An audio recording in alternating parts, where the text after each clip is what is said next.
Hello, everyone. I got an idea for you. I just want to witness something, and you'll know that it's true, 'cause I'm singing it to you from a time most post through that which I am in the past, 'cause of E, for the sake of E equals MC squared. Alright, now we cut this into human terms and just drop the song. Alright.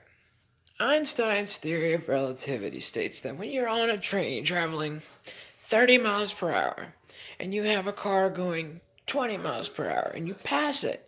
They used train because that's what they had back then. Alright? The difference between the train and the car is 10 miles per hour. Alright? The problem with light is, if you're traveling at 30 miles per hour on a train, and light traveling at, let's switch to kilometers per second. Kilometers per second. We'll switch to kilometers. All right, right at 1 hour, right at a minute, right? All right. Kilometers is nice because it's a nice round number, isn't it? Like, just too fucking perfect. Like, we voted on it, right? Like, the first guy that actually witnessed that light traveled at a speed used a gear situation, and ultimately finer math than I would choose to use. And he tested the bounce from one spot to another spot, and how much time it would take to move the gears tooth. It ultimately came to about 313,000 kilometers per second, which is 5% over, right? Give or take. That's what they came to say. Plus 5, why is that? Because they expected it instantaneous to be the truest answer. However, we happen to know in our time it's a little less than 299,000, a little more than 299,000 kilometers per second. Sorry, I'm thinking in terms of. I'm going to say this just to make this simple. If you're on a spaceship going 200,000 kilometers per second, and a beam of light goes past, wouldn't it stand to reason, if light truly traveled it, and that this came to be a locked truth constant? I want you to understand this relativity, guys. It's important. If you are traveling at 200,000 kilometers per second, that's a fast fucking travel. There should be a difference of 100,000 kilometers per second. But it doesn't work that way. Relative to your spaceship, light still travels at sea 300,000 kilometers per second, which is faster than light, is it not? Relative to light, yes it is. But to you on the ground, watching the ship go by, and watching the light go by just like normal, nothing's changed. So what does that tell you about light? Light doesn't travel at sea. It's constantly at that speed because we believe it to be that speed. Light travels instantly, and it's called darkness. True form. The speed of light is absolutely instant. It's so fast that when you turn it on, it has already reached the beginning of time. We call it cosmic background radiation. That's what that is. Dark energy, true form, is the whitest, purest light to come. It hasn't even shined yet. So that dark energy that's out there, the beautiful things like Galaxy GN11Z, GN11Z, GNZ11, whichever, it's GN11Z or Z11. 32 billion light years away. Meaning it would take 32 billion years for light to get from there to here so that we could witness it. Yet we see it on a telescope, and why is that? And I'd like for you to understand it's in the infrared and microwave part of the spectrum that we witness it. Yes, I understand it's in the relative incipience for that which we see. But I need for you to understand which we witness. I'll use that word for the sake of simplicity and so we don't get this mixed in with it, because this speed is a constant relative to the viewer at any location or speed that the person is going. You can go 1,000,000 miles per second. Let's back it off a little bit. Let's go 250 kilometers per second. I'm going to stick with kilometers. 250,000 kilometers per second. You can go 299 300,000 kilometers per second. And from your perspective, light will still be traveling at 300,000 kilometers per second relative to you.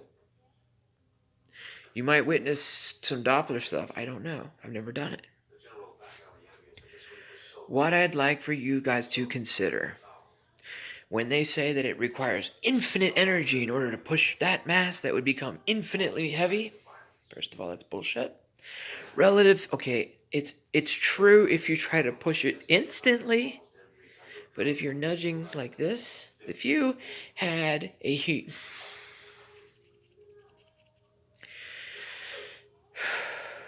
if you had nuclear fuel, and I'm not talking setting little bombs out of the ship and blowing it up so you can push it. I'm not talking that. I'm talking you actually did what I had mentioned. Use magnesium hexamine, Mg2ND as in deuterium, NH3 aka 18 hydrogens in the form deuterium per the rest of the molecule in the form liquid metal complex. You would be able to electrically sputter this substance. There'd be electricity. Sucking it out in alpha waves in the form cloud nebulous. Send it down via magnetism down to the star chamber. It would be called a star chamber because you would be witnessing true form fusion. It's like a deuterium. Deuteride.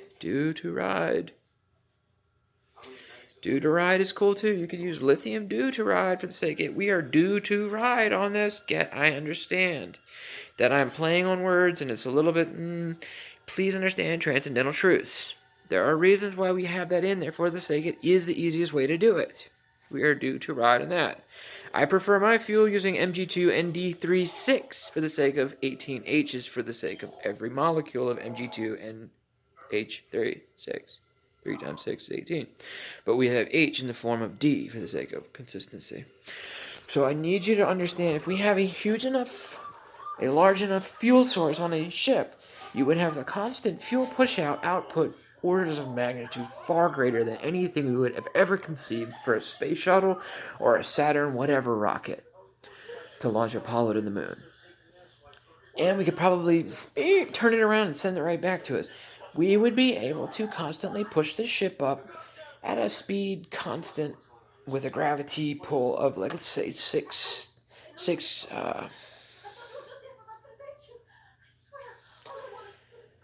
Gs, something that our human bodies could handle constantly over the course of time. I don't know how long it would take to get up to 300,000 kilometers per second, but I do understand that a constant force does not need to get greater and greater as this thing speeds up, because relative to the ship, it's still the same amount of force pushing the ship. It doesn't get to a point where, we've reached the wall, the ship weighs more. No, the ship is still the same mass relative to the fuel that's pushing it. Relative to the thing that stops it, however, in other words, if it were to impact something, yeah, then you would need that much force to actually stop it instantly. We don't want to stop instantly for the sake of G. How many G's that would be is disgusting. I don't even want to pretend that. So you would reverse thrust and slow it down relative to the same thing. You would have a max speed that you would reach, the G6, 6 G's or whatever that you reach. I like to think that was a transcendental truth too. We reach a point where we've reached the apogee of flight for the sake of, let's go from here to, let's say, Pluto, because it would have to be a long fucking run to get up to a quarter of the speed of light. We would continue to be able to ride, if it was from here to Alpha Centauri, let's pick a farther star, Cygnus, let's get to the Cygnus star system. We have a humongous amount of deuteride until you guys learn Mg2 and ND36. Sputtering it in the form of electrical sputtering, meaning we run a charge off of this metal fuel, metal liquid. Deuterium would be released in the form of alpha particles, ions, like a ball lightning plasma. We would be able to even let that charge turn off so that it would be free deuterium to the star chamber. I think it's best to keep it electrified so that you could control it. sending it into the star chamber where it could be fused with itself under the guise. I assumed an extraordinary magnetism on top of God knows what to get it initiated, but the oxygen 8 metal under 96 gigapascals to create it seemed like a very feasible chamber metal. And I witnessed it on this channel so that you guys would understand that a future me speaks through this youth so that you guys can get it in the time you're getting it. And I'm sitting here frustrated for a few thousand reasons. Number one, I'm young. I don't know how to build these things. I'm also an ex-felon. I can't get a hold of these things. Number three, nobody listens to me. I sound like a crazy person. I get that. But I needed you to understand that I was right. Alright, the problem with C is that it's relative to the viewer only. It is always going to appear at 300,000 kilometers per second until you guys vote it down by faith alone. When we have 100,000 people saying, I don't know, man, I think we can actually change the speed of light by believing it down. We could turn it down to 200,000 kilometers per second just by believing it. But until we get to that day, where I call it quantum democracy because we have voted by faith alone to bring the speed down, that's going to be a beautiful day. But I'm 100% that light is the speed of instant speed. And that C, this, relative to anything, will always remain shining at that speed. It is dark until we it's frustrating, guys. You can travel 300,000 miles per hour, second, shine a beam of light at the exact same speed of light, and it to you will always appear to shine. So if you travel faster than C, relative to anyone moving in the ground, should you appear dark? Should you go dark? Doesn't that stand to reason? Relative to everyone else, yes. But relative to you, doesn't light shine? Well, obviously on the ship it does. So you're traveling, faster than light. Let's say you had that much nuclear fuel until we find antimatter, or, God, I don't know. Maybe we actually build a light sail and we actually use the dark energy to actually push the ship. Every light is truly dark. It only shines because we know it exists. We are that which witnesses it. The electron in the wave experiment where you see the double slit experiment and you see the electron hitting on the thing, we know where it is because we pinpointed it. Vortices. Quantum spin. Quantum spin. Quantum spin is in every single thing that ever exists in the universe. Everything rotates or spins, revolves. The suns do, the black holes do, galaxies do, light does. It's not just going wow, wow, wow. It's going, it's a screwdriver turning. That's what light is. It's a DNA strand spinning. Didn't you ever wonder why we look like that, DNA? Didn't it ever occur to anybody that, it occurred to me. Did it occur to anybody else that maybe DNA really is an example of matter truly crystallized into the form just like light? We are truly E equals MC squared in a crystalline form human. Did I make sense? Does that sound too crazy to conceive of? Does it not seem feasible that when I look at the sunrise in the morning over here, that somewhere in Tokyo it's not the same? Not because we're going different speeds, but we're in different locations. Let me try a better example. If a galaxy is traveling at, say, a quarter the speed of light, first of all, let's clear the whole universe out for a second.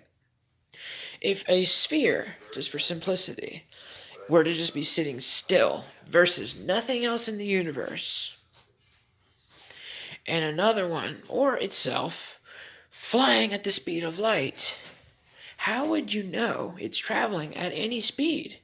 Because at any speed, relative to nothing else, it is as simple as that, sitting still. So how do we know if it's sitting still in an empty universe or if it's traveling at sea in the first place? What if we already are traveling at sea? Why don't we take a look at the simplicity of it? What happens when an immovable object meets an unstoppable force? Simple question. The answer is in the words itself. An immovable object doesn't move and an unstoppable force doesn't stop. It bounces off of it. A boson, a light particle, a boson, a photon, traveling unstoppably, hits the mirror and bounces off, and the mirror doesn't move because it isn't in that form. However, that was a question in my book, quantum book, not my book, but my book is crystallized. The book "What is Real" by Adam Becker. It posed that question. It says this exactly. I will say it. At 12, he wrote a letter to Einstein, and this was of someone named Hugh. Hugh Everett Jr. Okay. It says, at 12, he wrote a letter to Einstein claiming to have solved the question of what would happen if an immovable object met an unstoppable force. The letter is lost, but Einstein replied, saying that while unstoppable forces and immovable objects weren't real, there seems to be a very stubborn boy who has forced his way victoriously through strange difficulties created by himself for this purpose. Do you not hear the stubborn boy who has forced his way victoriously through strange difficulties in Einstein, as he tells the little boy, you did really well despite your stuff. Listen, sometimes we are in the way of ourselves, and I know a shitload about that. So I'm trying to tell you guys, this is shit for real. Light is always going to travel at sea with respect to what we believe it to be. It is too perfect that light travels at 300,000 kilometers per second. And now there's the difference between miles per second at 186,000 miles per second, which I've been taught as a child, and then that beautiful 313,000 kilometers per second had been witnessed in the 1800s, whatever it was. And there's this little part of us that goes, well, it was the 1800s, they didn't know as much, so maybe it just wasn't as accurate. So then I say to you, why wouldn't it be as accurate? Why wouldn't a man who was very calculating, very, very purposeful, very scientific, and most notably didn't just do the experiment one fucking time, he repeated it. God, and that is speculation on my part, on that part. With the repeat, yeah, excuse me. I need you guys to understand that there's a chance that I'm right.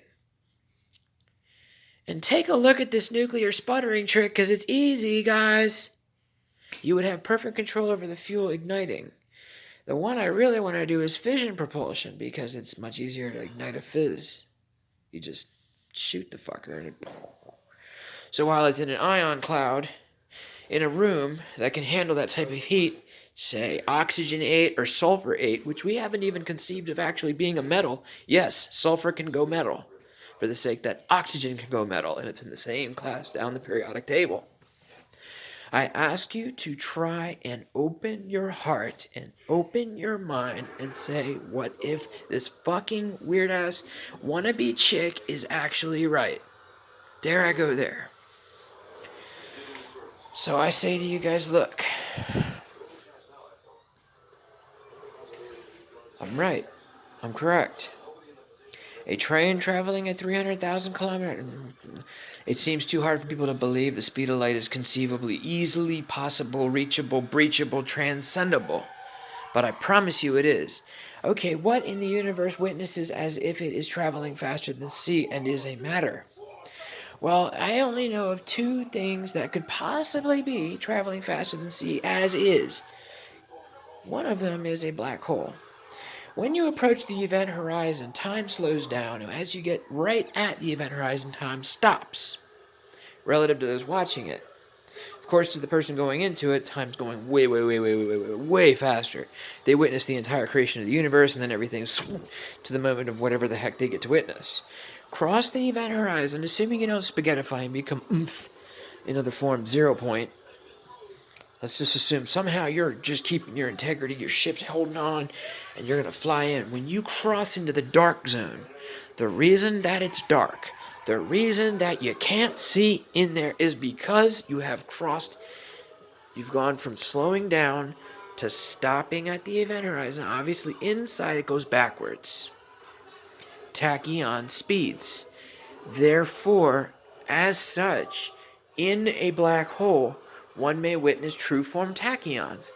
We see that sort of exhausting coming out in the form infrared, X-ray. These are the two usual things that we see around a black hole.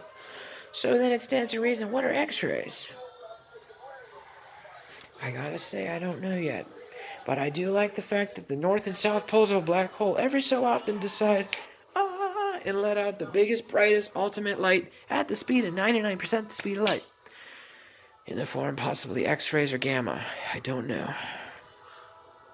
But it does stand to reason that we could test this stuff out. We could make it ourselves. We could do it. I don't know about the black hole part yet. We can. But we got to start with subatomic particles. It will not suck the whole universe in.